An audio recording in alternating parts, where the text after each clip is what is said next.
The true identities of the ape organization have been revealed, and as it turns out, the truth is out there.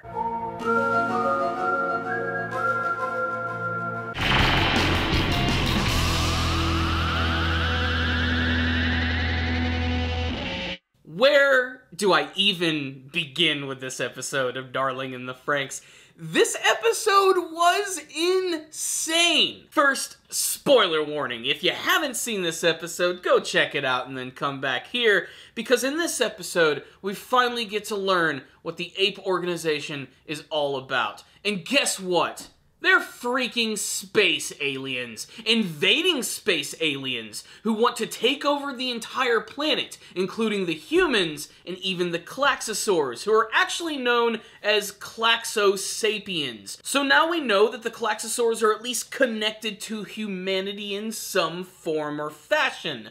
But still, there's a lot more to talk about in this episode, which, guys, was just nuts. So the main story of this episode is that Ape is preparing for their big final conflict. They're getting all of their best Franxx pilots, they're gonna go to the Grand Crevasse, and they're gonna take over this massive super weapon, which is known as the Super Entity. It's basically just a giant version of a Franxx robot, which is incredibly destructive. Supposedly, they're going to use this against the Klaxosaur princess to take down the Klaxosaur menace. However, there is a twist at play. What I especially love about this episode is how crazy and grandiose it actually gets. It definitely harkens back to the Evangelions, to the Gurren Lagons. This, of course, leads to a massive conflict where all of the pilots have to go out and fight against a massive Klaxosaur army, which, of course, is an excuse for tons of really awesome action, but it's all just a build-up to the appearance of the Klaxosaur princess, who makes her way to the bottom of the Grand Crevasse, even confronting Dr. Franxx for the first time in years.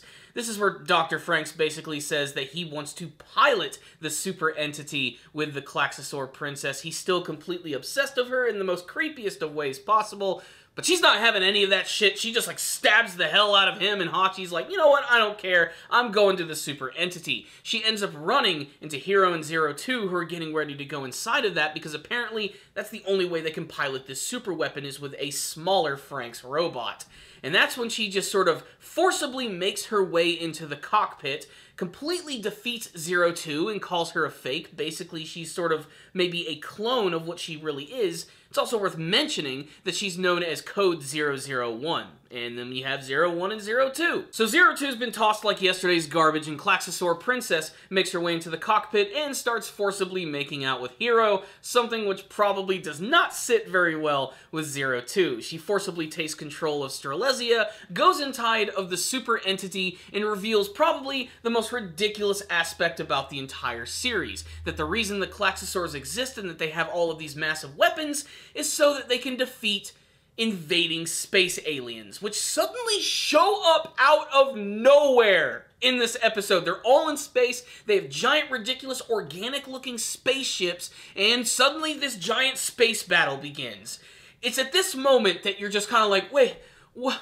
What the fuck is going on? Even the main characters of the series are saying that out loud. They have no idea why any of this stuff is going down. And that's where we learn the horrible truth that apparently only a couple of members of the ape organization, the others apparently were regular humans, or at least fakes in some sort of sense, are actually some sort of weird spiritual energy alien thing that has two faces.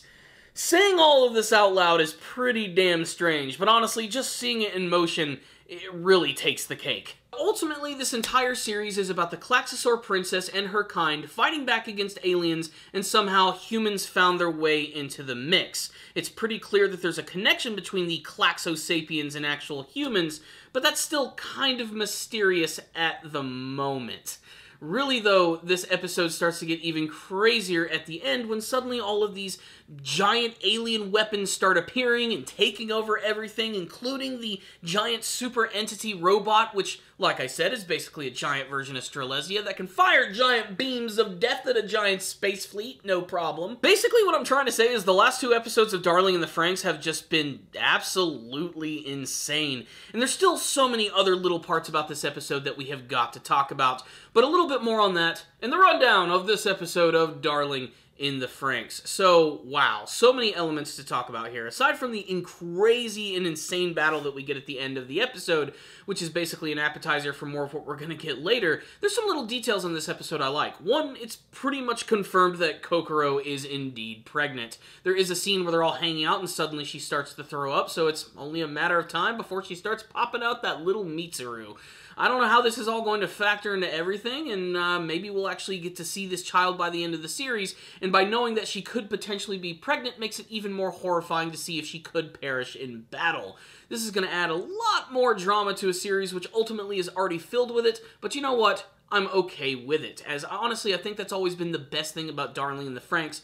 But it's all sort of been building up to this big final conflict, which I'm sure Studio Trigger has been saving their budget for. That's not to say that the series hasn't looked good before, but compared to some of the other crazy outings we got from, say, some of the former staff working on Gurren Lagann or Kill La Kill, I think things are about to get kind of insane.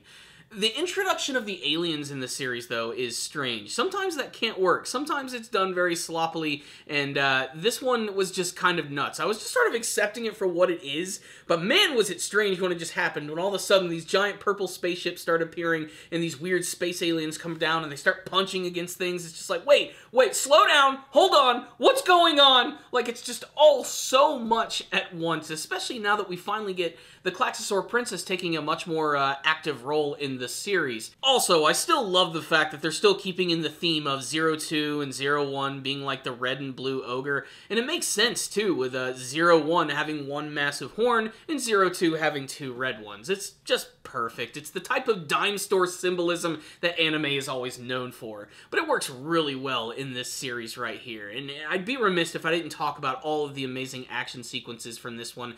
They were all really stellar and getting everybody to do a lot of really cool things. I also loved how when the Klaxosaur princess took over Strelezia, how it transformed it and gave it like a different color scheme of black and blue. Honestly, I kind of like it with that color scheme just a little bit more. There's so many other amazing moments from this episode. I loved when the Nines group started calling out Hero and 02's group, and she stood up for all of them. They were making fun of them because of how much they stood out amongst everyone. They're wearing blood red. They stand out just as much. It's just ridiculous. Maybe it's because they have distinctive character designs, or maybe it's just to build up more of the conflict between these characters right here, as well as just demonstrating how far 02's relationship has actually come with her team, especially how close she's actually become with Ichigo, which is a godsend considering how much of an apocalyptic moment that part of the series was. So strap yourselves in, the big three-way battle between the aliens, the humans, and the magma dinosaur people are about to go down. This was a great episode of Darling in the Franxx, and I absolutely loved it. This is a series that just gets better with every single episode, and I cannot wait to see what Trigger is going to deliver to us for the finale of this series. I don't know if they're going to be able to wrap it up here, if we're going to get more in the future. All I know is I can't wait to see it. I'm giving this episode a 5 out of 5. I would love to hear your thoughts about this episode. Most important of all, this was a crazy episode. Tell me your thoughts about it in the comment section below, what you liked, what you didn't like. Do you have any personal theories about what could happen in the future of the series? Let's start a discussion about this crazy episode of Darling in the Franxx. Thank you guys so much for watching this review. Make sure to subscribe to my channel for more awesome anime reviews, and make sure to share this video with tons of other people. Thank you guys for watching. I'll see you guys next time. And as always, stay down now, baby.